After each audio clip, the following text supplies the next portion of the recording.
I am a chartered accountant.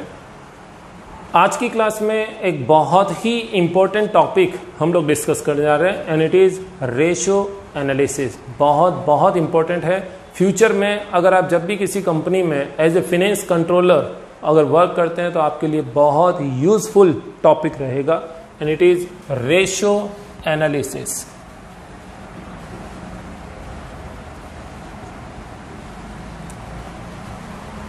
Ratio analysis को discuss करने से पहले हम ये डिस्कस कर लेते हैं कि रेशियोज का मीनिंग क्या है।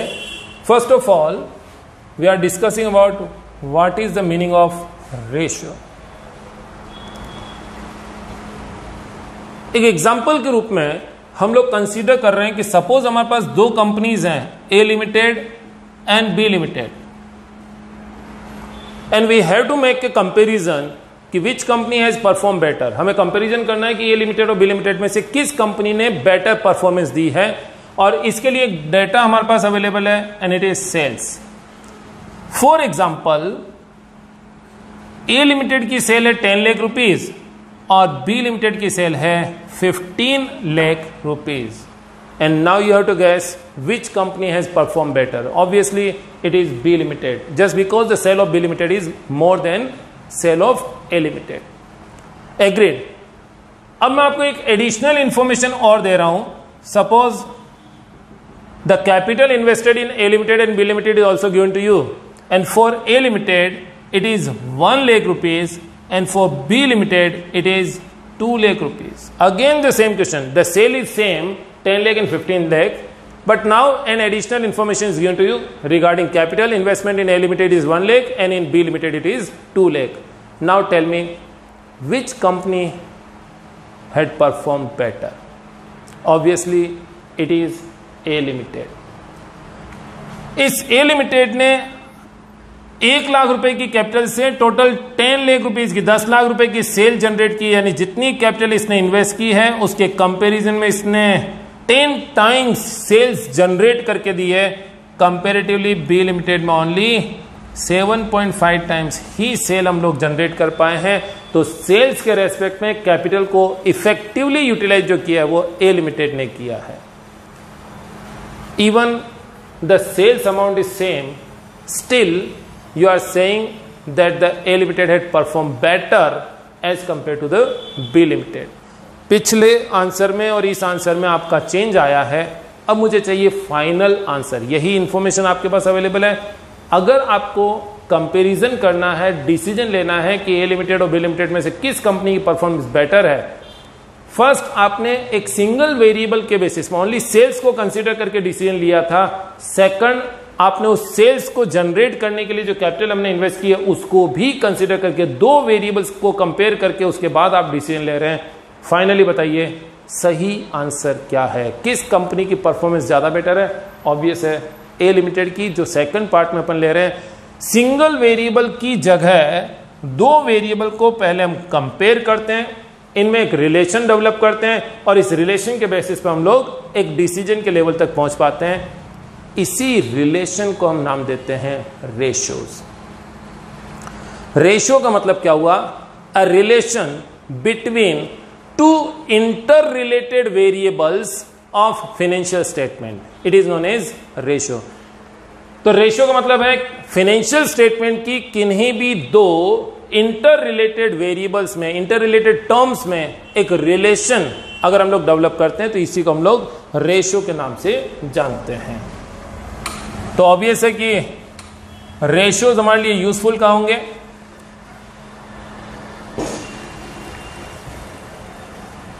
Usefulness of ratios.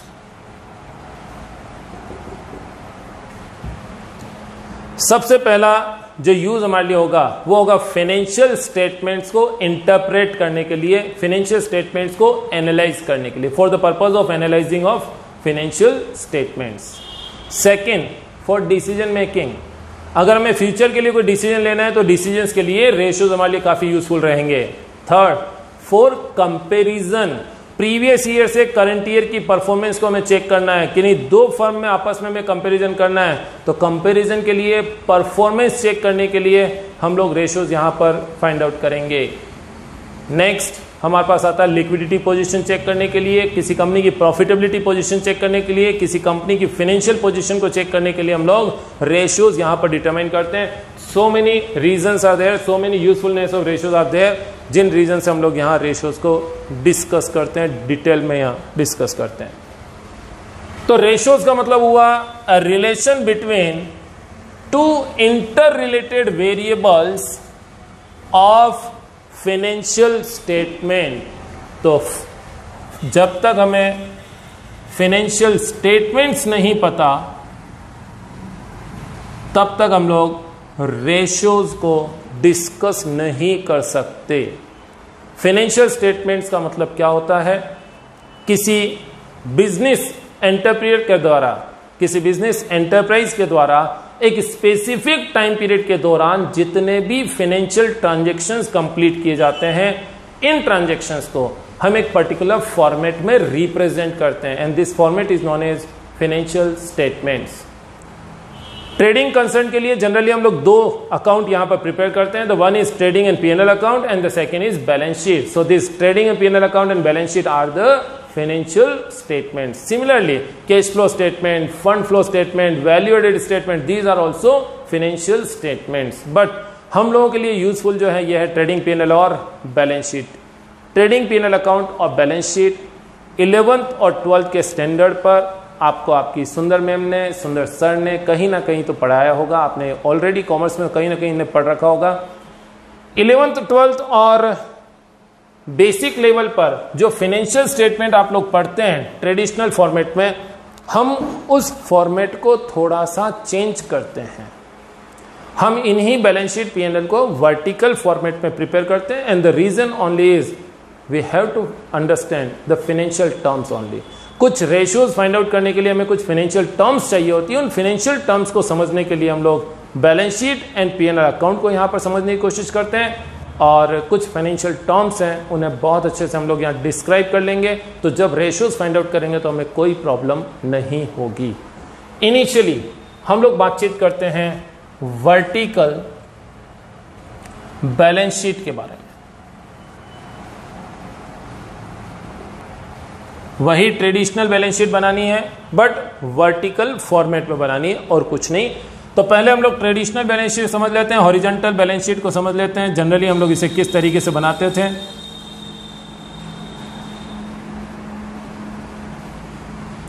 ये अपनी एक बैलेंस शीट है। इसमें ये साइड लायबिलिटी साइड कहलाती है, ये साइड एसेट साइड है, राइट। लायबिलिटी साइड में अगर ये कंपनी है तो उस केस में हम लोग बातचीत करते हैं equity share capital, preference share capital, reserve and surplus, debenture, long term loan and current liabilities. Current liabilities में सभी करंट लायबिलिटीज आ जाएंगी। क्रेडिटर्स हैं, चाहे आउटस्टैंडिंग एक्सपेंसेस हैं, चाहे प्रोविजंस हैं या बैंक ओवरड्राफ्ट वाटेवर जो भी हैं। एसेट साइड में हम लोग मेंशन करते हैं fixed assets, investment and current assets.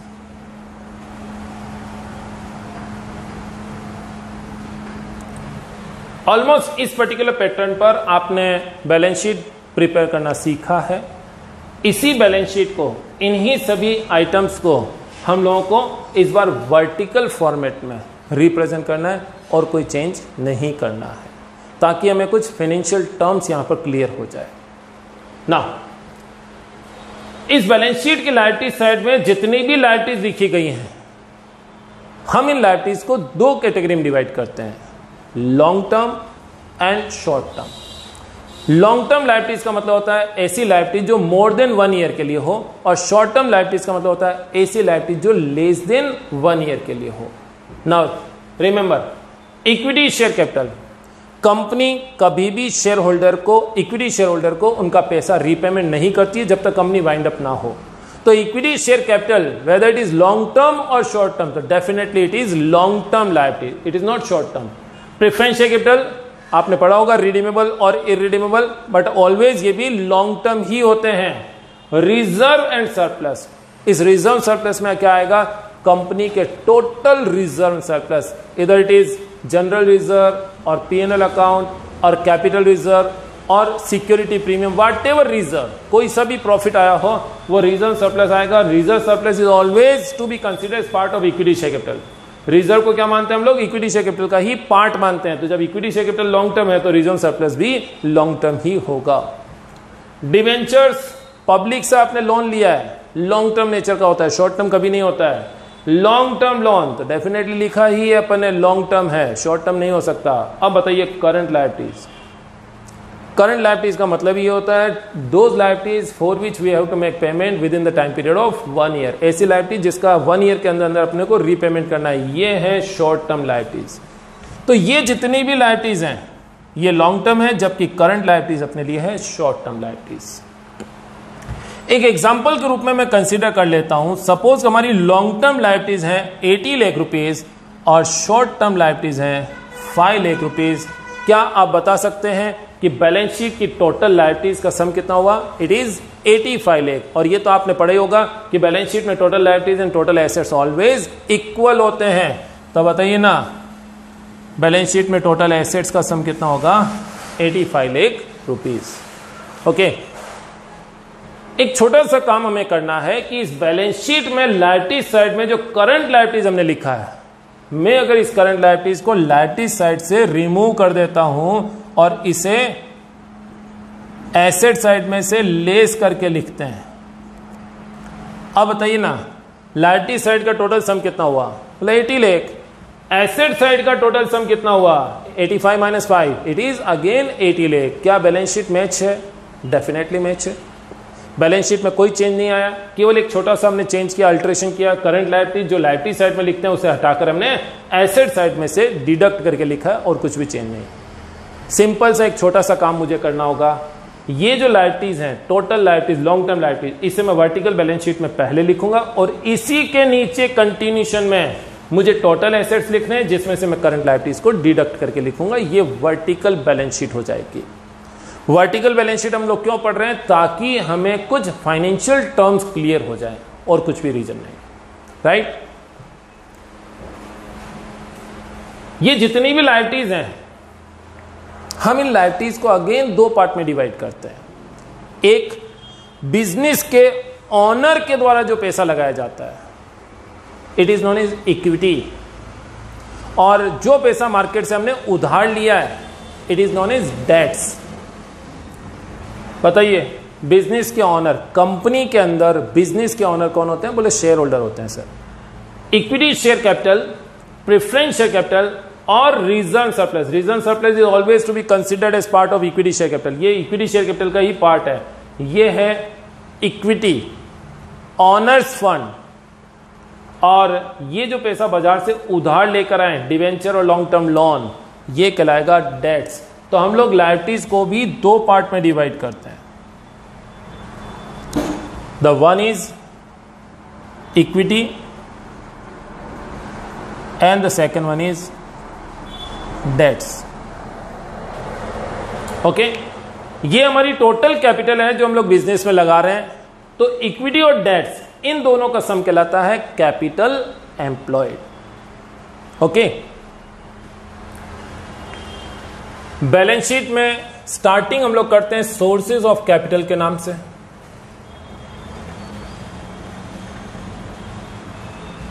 हम लोग कैपिटल कहां से अरेंज कर रहे हैं, हम उन सोर्सेज के बारे में बातचीत करते हैं। कैपिटल के 2 सोर्स हैं, या तो ओनर अपना घर का पैसा बिजनेस में लगाएगा और या फिर ये पैसा बाजार से उधार लेकर आएंगे। तो ओनर ने जितना पैसा लगाया, it is known as equity. इसी को हम लोग नेटवर्थ के नाम से भी जानते हैं। इसी को हम लोग proprietors fund, share holder fund या ऑनर्स फंड के नाम से भी जानते हैं। सभी का मतलब एक ही है। और कैसे फाइंड आउट करेंगे, तो इसके लिए हम लोग कंसीडर करते हैं equity share capital, preference share capital और इसमें क्या ऐड करना होगा, रिजर्व एंड सरप्लस। ओके, एक छोटा सा कंफ्यूजन है, रिजर्व यानी प्रॉफिट। बाई चांस किसी कंपनी में प्रॉफिट नहीं हुआ, लॉस हुआ, तो हम लोग उसे कहां लिखते हैं, P&L account, debit balance, asset side में मेंशन करते हैं। अच्छा ये बताएं, प्रिलिमिनरी एक्सपेंस दे रखे हैं, अंडरराइटिंग कमीशन दे रखा है, discount on issue of debenture दे रखा है, ये सभी हमारी कंपनी के लिए एक तरह से लॉस हैं, जिन्हें हम बोलते हैं मिसलिनियस एक्सपेंसेस। अगर प्रॉफिट है तो उसे शेयर कैपिटल के साथ अपने ऐड कर दिया, तो लॉस अगर है तो इसे क्या करना पड़ेगा, ऑब्वियस है, इसे हमें लेस करना पड़ेगा। तो यहां से माइनस करते हैं मिसलिनियस एक्सपेंसेस। ये अमाउंट कहलाएगा equity, net worth, share holder fund या ऑनर्स फंड, राइट। कैपिटल का जो सेकंड सोर्स हमारे पास अवेलेबल है, it is debts, borrowed fund, ये है ऑनर्स फंड, और ये क्या कहलाएगा, बोरोड फंड। और इसमें क्या क्या इंक्लूड करना है, debenture and long term loan.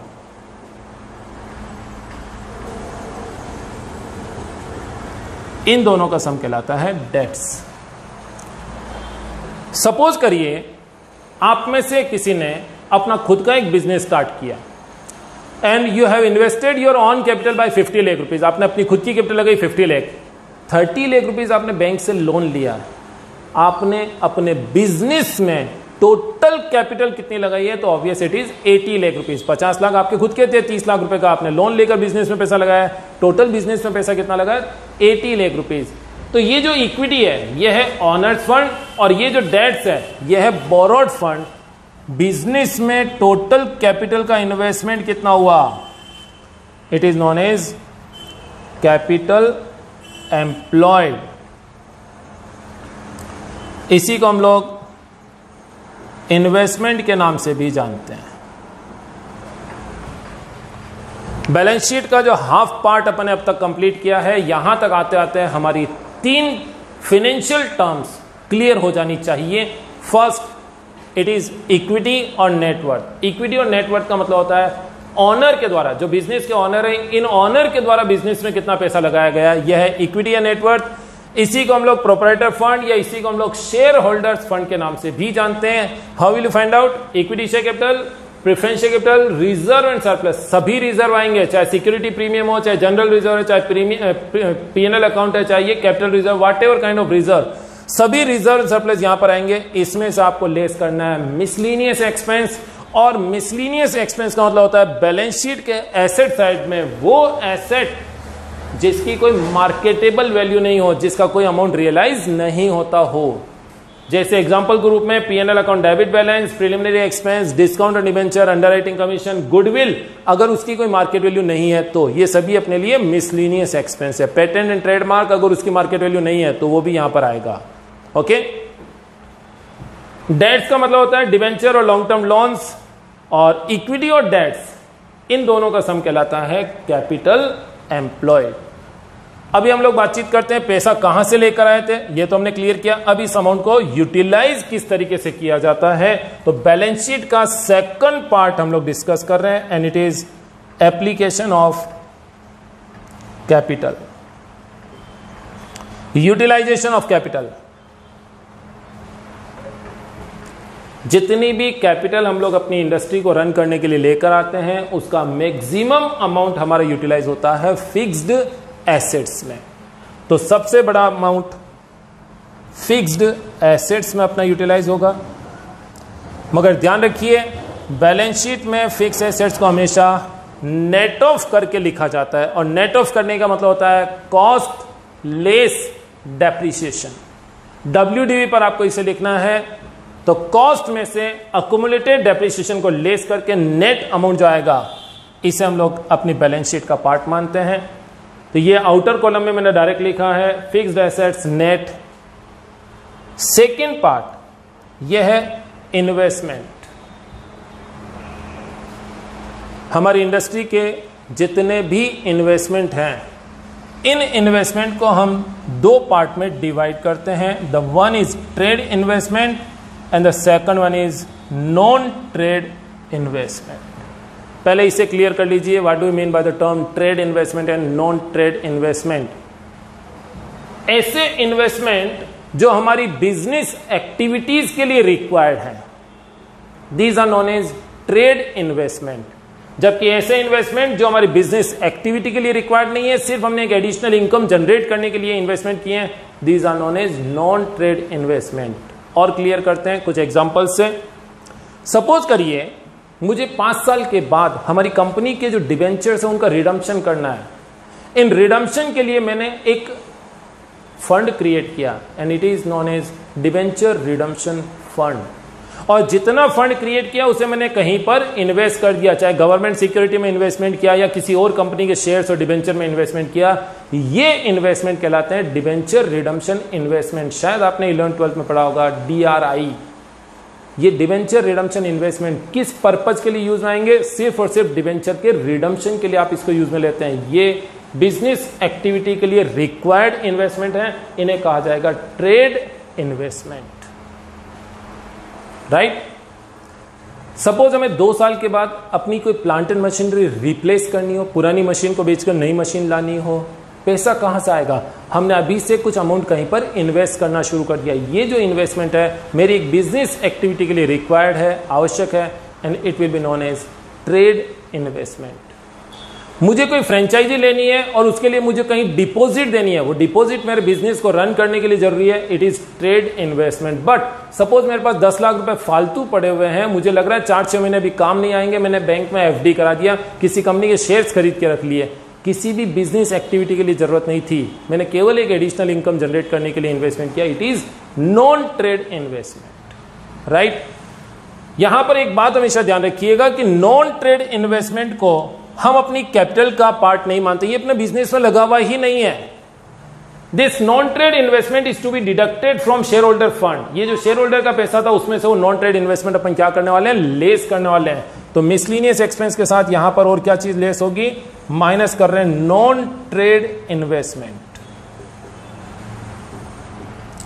और ट्रेड इन्वेस्टमेंट को हम अपने एप्लीकेशन वाले पार्ट में हिस्सा मानते हैं, ट्रेड इन्वेस्टमेंट।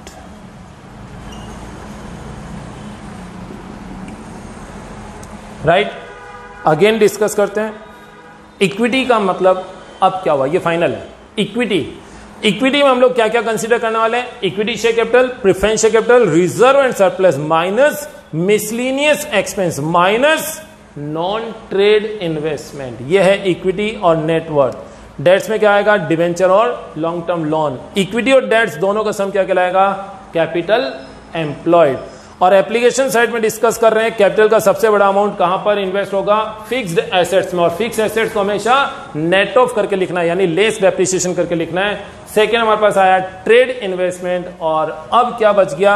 अब हमारे पास बच गया current assets minus current liabilities. और आपने शायद 12th स्टैंडर्ड में पढ़ा होगा current assets minus current liabilities basically क्या है? ये है वर्किंग के लिए रिक्वायर्ड कैपिटल।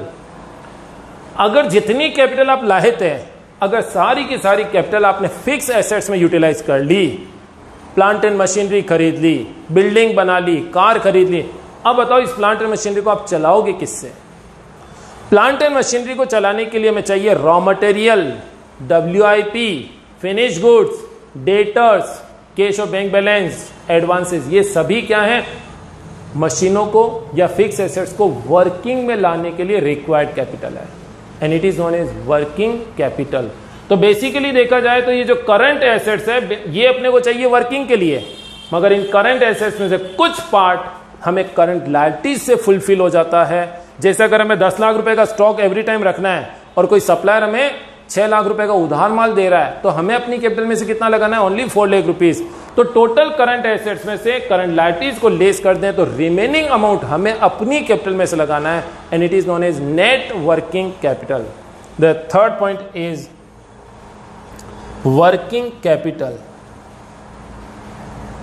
एंड ये वर्किंग कैपिटल आप कैसे फाइंड आउट करते हैं? जो भी करंट एसेट्स है,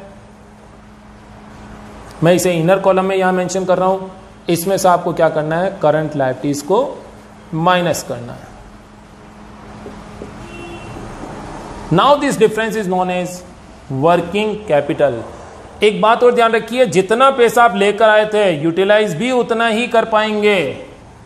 तो जितना पैसा लेकर आए थे इसे क्या नाम दिया था? कैपिटल एम्प्लॉयड या इन्वेस्टमेंट। जितना यूटिलाइज हो रहा है इसको भी क्या नाम देंगे? ये भी कैपिटल एम्प्लॉयड ही है। इसको भी इन्वेस्टमेंट ही कहा जाएगा।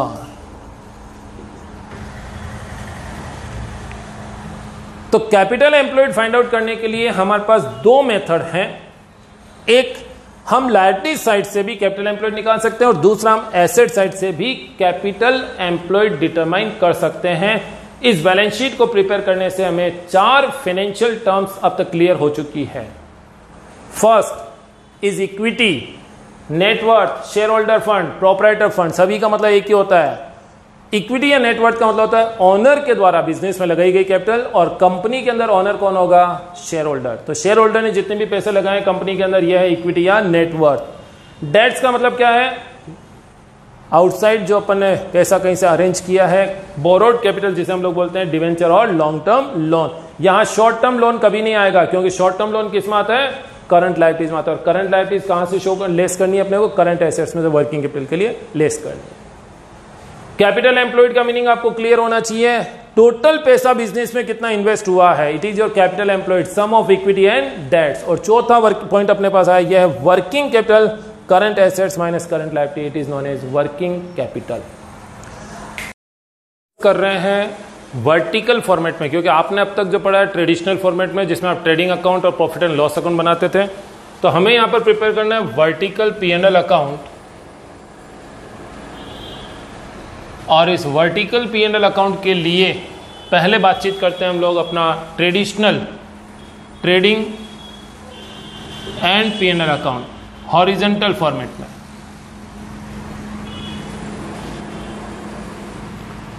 एक जनरल जो ट्रेडिंग P&L अकाउंट आप प्रिपेयर करते हैं, to opening stock, to purchases, by sales, by closing stock. अगर डायरेक्ट एक्सपेंस है तो डायरेक्ट एक्सपेंस भी आ जाएंगे, और यहां पर आपको मिलता है ग्रॉस प्रॉफिट। इस ग्रॉस प्रॉफिट को P&L अकाउंट में ट्रांसफर कर रहे हैं। अब अगर कोई और इनकम आपको मिली है, चाहे ये इंटरेस्ट इनकम है, चाहे डिविडेंड इनकम है, या रेंट है, व्हाटएवर जो भी डिस्काउंट अगर आपको मिला है, यहां पर हम लोग लेस करते हैं administration expense, selling and distribution expense, depreciation, और इसके बाद आपको मिलेगा नेट प्रॉफिट।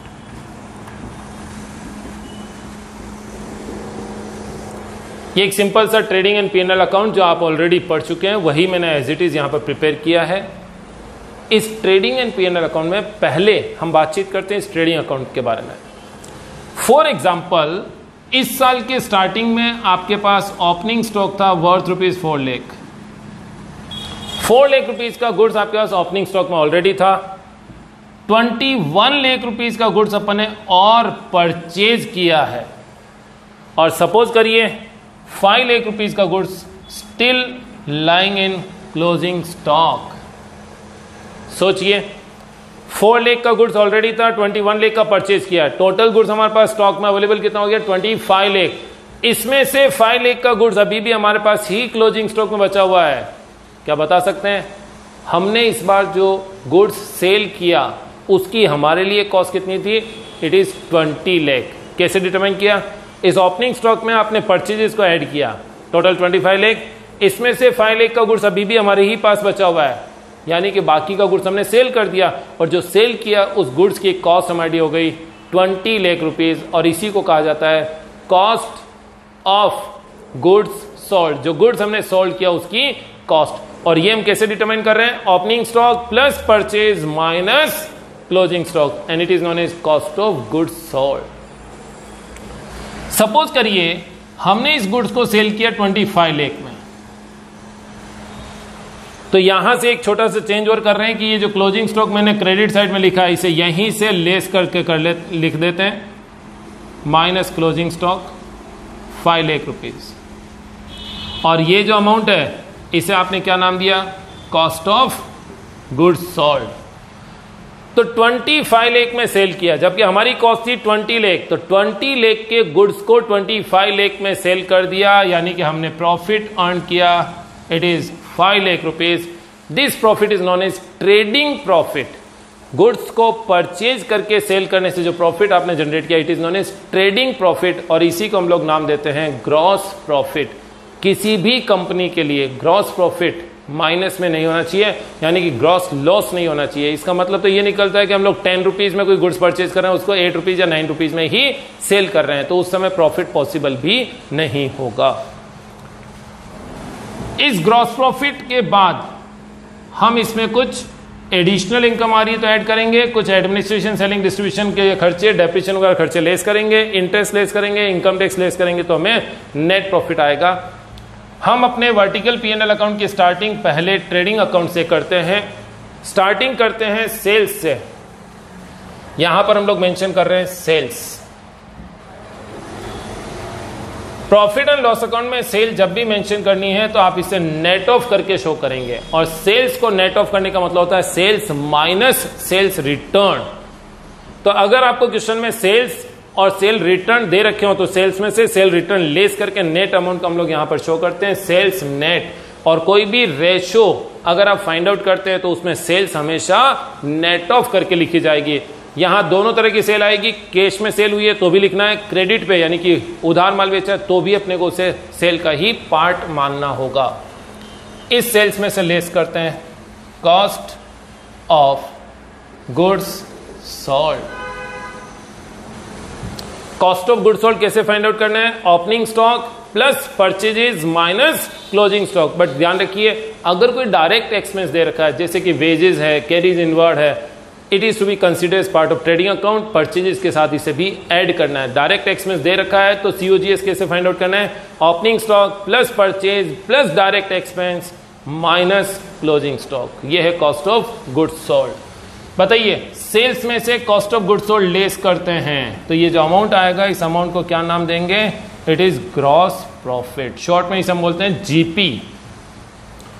अब इस ग्रॉस प्रॉफिट में से हमने बिजनेस को ऑपरेट करने के लिए जो एक्सपेंडिचर इनकर्ड किए हैं, बिजनेस को ऑपरेट करने के लिए क्या खर्चा करोगे, एक ऑफिस आपको लेना है तो इसका रेंट देना होगा, वहां के स्टाफ की सैलरी देनी होगी, वहां स्टेशनरी का एक्सपेंस भी होगा, ऑडिट फीस भी होगी, डायरेक्टर रेम्युनरेशन भी होगा, ये सब एक्सपेंस कहलाते हैं administration expense.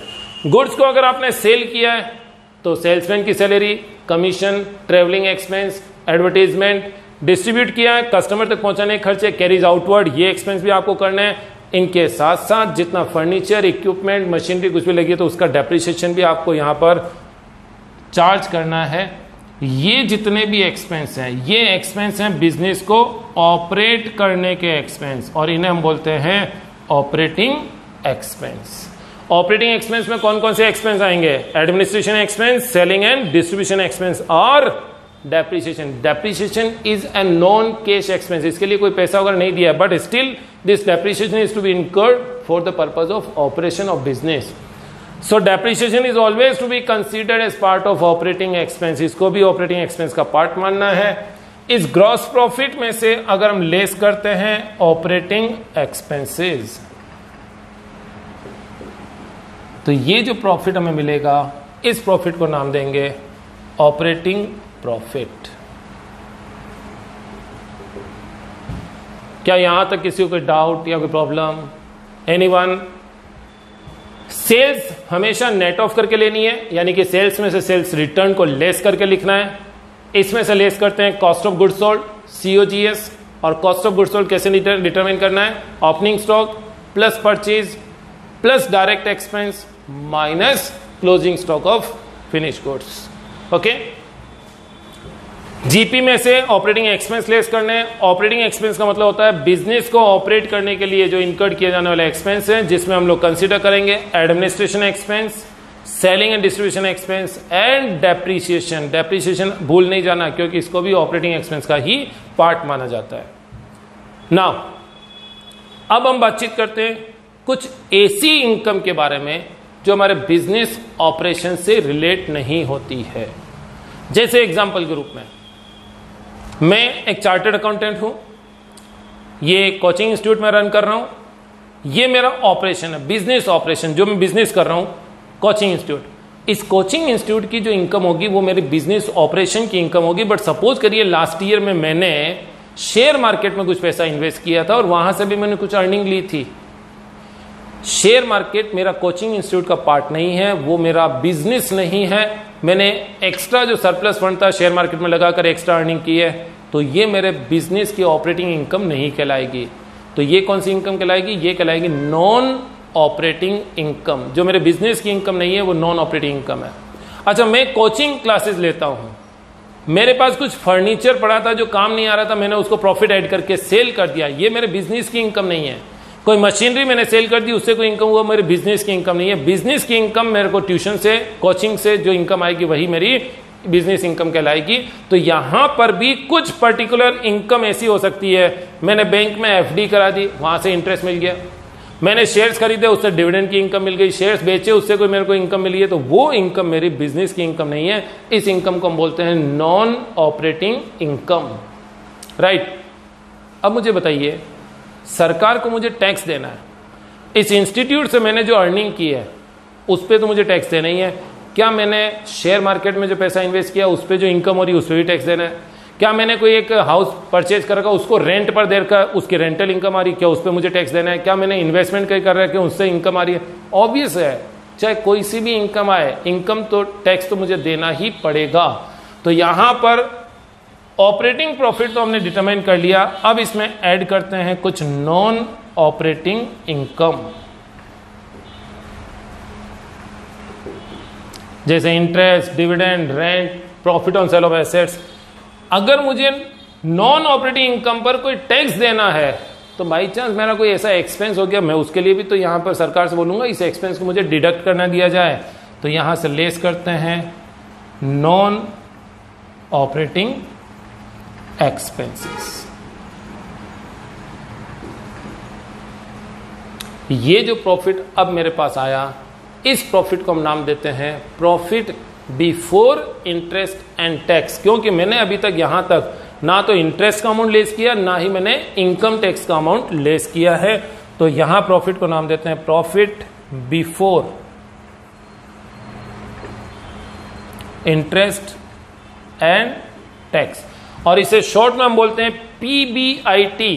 Profit is also known as earning, तो हम लोग इसे earning before interest and tax भी बोल सकते हैं। उस केस में हम लोग इसे नाम देंगे EBIT, earning before interest and tax. PBIT, profit before interest and tax, दोनों एक ही हैं, दोनों में कोई चेंज नहीं है।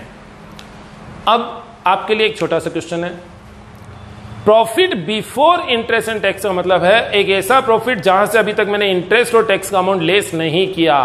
अब आप बताइए, मुझे इंटरेस्ट को भी लेस करना है और टैक्स को भी लेस करना है, पहले किसे डिडक्ट किया जाए, इंटरेस्ट को या टैक्स को? तो डेफिनेटली पहले हम यहां पर इंटरेस्ट को लेस करेंगे। क्यों? क्योंकि इंटरेस्ट को इनकम टैक्स एक्ट में एक अलाउबल एक्सपेंस, डिडक्टिबल एक्सपेंस माना है कि आप इंटरेस्ट पहले लेस कर दीजिए, बचा हुआ जो प्रॉफिट होगा आपको उसी के ऊपर टैक्स का पेमेंट करना है। तो यहां पर हम लोग लेस करते हैं इंटरेस्ट, और इंटरेस्ट लेस करने के बाद अब जो प्रॉफिट आएगा इस प्रॉफिट को कहेंगे प्रॉफिट बिफोर टैक्स। ओके, अब ये जो प्रॉफिट बिफोर है, बिफोर टैक्स है, इसमें से हमें क्या पेमेंट करना है? तो डेफिनेटली हमें इसमें से टैक्स का पेमेंट करना है। टैक्स कौन सा वाला? इनकम टैक्स या जीएसटी या कोई और टैक्स? बोलो, ऑब्वियस है ये इनकम टैक्स का पेमेंट हमें करना होगा। अब ये जो प्रॉफिट आएगा इस प्रॉफिट को हम नाम देते हैं प्रॉफिट आफ्टर टैक्स, और इसी प्रॉफिट आफ्टर टैक्स को हम बोलते हैं net profit. Profit after tax और net profit both are same, there is no change, there is no difference. Okay, किसी भी कंपनी के द्वारा जो नेट प्रॉफिट अर्न किया जाता है, इस प्रॉफिट को हम शेयर होल्डर्स में डिस्ट्रीब्यूट करते हैं, और प्रॉफिट का जो पार्ट शेयर होल्डर में डिस्ट्रीब्यूट किया जाता है, इसी को हम बोलते हैं डिविडेंड। राइट, इस प्रॉफिट को यानी कि नेट प्रॉफिट को हमें शेयर होल्डर में डिस्ट्रीब्यूट करना है, और जो पार्ट प्रॉफिट का शेयर होल्डर में बांटा जाएगा, इससे हम बोलते हैं डिविडेंड। डिविडेंड के लिए हमारे पास दो कैंडिडेट अवेलेबल है, one is equity share holder and second is preference share holder. बताइए ना, डिविडेंड अगर पे करना है, करंट ईयर का जो प्रॉफिट आया इसमें से प्रॉफिट में से डिविडेंड बांटना है, तो ये डिविडेंड पहले किसे डिस्ट्रीब्यूट किया जाए, इक्विटी शेयर होल्डर को या प्रेफरेंस शेयर होल्डर को? तो डेफिनेटली प्रेफरेंस शेयर कैपिटल का मतलब ही यही होता है कि हर साल जो प्रॉफिट आता है उसमें से इन्हें डिविडेंड लेने का प्रेफरेंशियल राइट होता है। तो यहां पर इस प्रॉफिट आफ्टर टैक्स में से हम लोग पे करते हैं प्रेफरेंस शेयर डिविडेंड। अब जितना भी रिमेनिंग प्रॉफिट बच गया, सारा का सारा प्रॉफिट किसके लिए बचा? यह है profit for equity share holder. तो इसे नाम देते हैं earning for equity share holders. ये सारा का सारा प्रॉफिट इक्विटी शेयर होल्डर के लिए बचा, और इक्विटी शेयर होल्डर चाहे तो इस सारे के सारे प्रॉफिट को आपस में डिस्ट्रीब्यूट भी कर सकते हैं, मगर इक्विटी शेयर होल्डर ऐसा नहीं करते हैं। Reason, because the equity share holder are the real owner of the company. किसी भी कंपनी के ऑनर कौन होंगे? Equity share holder. और इक्विटी शेयर होल्डर क्या चाहेंगे? बिजनेस की ग्रोथ चाहेंगे। तो बिजनेस की ग्रोथ के लिए ये क्या करते हैं, जितना प्रॉफिट आता है फुल अमाउंट ऑफ प्रॉफिट आपस में डिस्ट्रीब्यूट नहीं करके इसमें से कुछ पार्ट या आपस में डिस्ट्रीब्यूट करेंगे, और रिमेनिंग अमाउंट को बिजनेस में रिटेन किया जाएगा ताकि फ्यूचर में बिजनेस की ग्रोथ हो सके। तो earning for equity share holder में से भी कुछ प्रॉफिट तो आपस में डिस्ट्रीब्यूट कर रहे हैं, इसे कहा जाता है इक्विटी शेयर डिविडेंड, और बाकी का प्रॉफिट ये बिजनेस में रिटेन कर रहे हैं, बिजनेस में ही रख रहे हैं बिजनेस की ग्रोथ के लिए। तो इसे हम लोग नाम देते हैं रिटेन अर्निंग। अर्निंग का जो पार्ट बिजनेस में रिटेन कर लिया गया, इसे नाम दिया गया रिटेन अर्निंग। ओके, और रिटेन अर्निंग क्या है? ये वही रिजर्व एंड सरप्लस है, जैसे आप चाहे जनरल रिजर्व का नाम दें, चाहे पीएनएल अकाउंट का नाम दें, चाहे किसी और रिजर्व का नाम दें। तो प्रॉफिट का जो पार्ट बिजनेस में रिटेन किया जाता है, यह है रिजर्व एंड सरप्लस। बेसिकली देखा जाए तो ये इक्विटी शेयर होल्डर के लिए अवेलेबल प्रॉफिट था, वो चाहते तो इसे डिस्ट्रीब्यूट कर सकते थे, और इसीलिए मैंने आपको बार बार कहा था बैलेंस शीट के अंदर कि reserve and surplus are always to be considered as part of equity share capital. ये इक्विटी शेयर कैपिटल का ही प्रॉफिट है जो वो डिस्ट्रीब्यूट कर सकते थे, मगर उन्होंने इसे बिजनेस में रिटेन कर लिया। अभी तक की क्लास में हमने बातचीत की है balance sheet and profit and loss account के बारे में। बैलेंस शीट में कुछ पर्टिकुलर फाइनेंशियल टर्म्स हम लोगों ने यहां पर डिस्कस की हैं। 4 मेजर टर्म्स हैं, आपको क्लियर होनी चाहिए। फर्स्ट, इक्विटी और नेटवर्थ, इसी को हम बोलते हैं share holder fund, owners fund या प्रोप्राइटर फंड। कैसे फाइंड आउट करेंगे? Equity share capital, preference share capital, reserve surplus minus miscellaneous expense और minus non trade investment. Second term हमारे पास थी डेट्स। डेट्स का मतलब होता है बोरोड फंड, जो पैसा बाजार से उधार लाया, लॉन्ग टर्म या शॉर्ट टर्म, तो ऑब्वियस है लॉन्ग टर्म। क्या क्या चीज आएगी? डिबेंचर इंस्टीट्यूशन से, चाहे कहीं से भी है, लॉन्ग टर्म लोन्स यहां पर लेने हैं। थर्ड पॉइंट हमारे पास था कैपिटल एम्प्लॉयड। इक्विटी और डेट्स, इन दोनों का सम ये कहलाता है कैपिटल एम्प्लॉयड। फोर्थ पॉइंट था वर्किंग कैपिटल। वर्किंग के लिए जो कैपिटल चाहिए, it is current assets minus current liabilities. Right, आज की क्लास में जो अभी अपन डिस्कस कर रहे हैं सेकेंड पार्ट में, वर्टिकल पीएनएल अकाउंट, इसमें भी कुछ फाइनेंशियल टर्म्स हमारे पास हैं। The one is cost of goods sold, COGS। जो गुड्स हमने सोल्ड किया उसकी कॉस्ट कैसे डिटरमाइन करेंगे? Opening stock plus purchase plus direct expense minus closing stock. Second is operating expense, business को ऑपरेट करने के जो भी एक्सपेंस है, क्या क्या आएगा इसमें, administration expense, selling distribution expense और डेप्रिसिएशन, राइट। इनके अलावा फाइनेंशियल टर्म्स हमारे पास है profit before interest and tax, profit before tax, profit after tax, profit for equity share holder और रिटेन अर्निंग। तो ये जितनी भी फाइनेंशियल टर्म्स है ना, आई होप सो कि आपके कंसेप्ट एकदम से क्लियर हो जाएंगे। और यहां से अब अगर हम लोग रेशियोज पढ़ते हैं तो आपको बहुत इजीली रेशियो समझ में आएंगे कि ये जब तक टर्म्स क्लियर नहीं है, फाइनेंशियल स्टेटमेंट की इंफॉर्मेशन आपके पास पूरी अवेलेबल नहीं है, तब तक हम लोग इनके रिलेशंस को प्रॉपर्ली नहीं समझ पाते हैं। तो अब हम लोग कंसेप्चुअली यहां पर डिस्कस करेंगे 1 by 1 डिटेल में सारे के सारे रेशियोज। आज के लिए मेरे हिसाब से इतना काफी है। Thank you.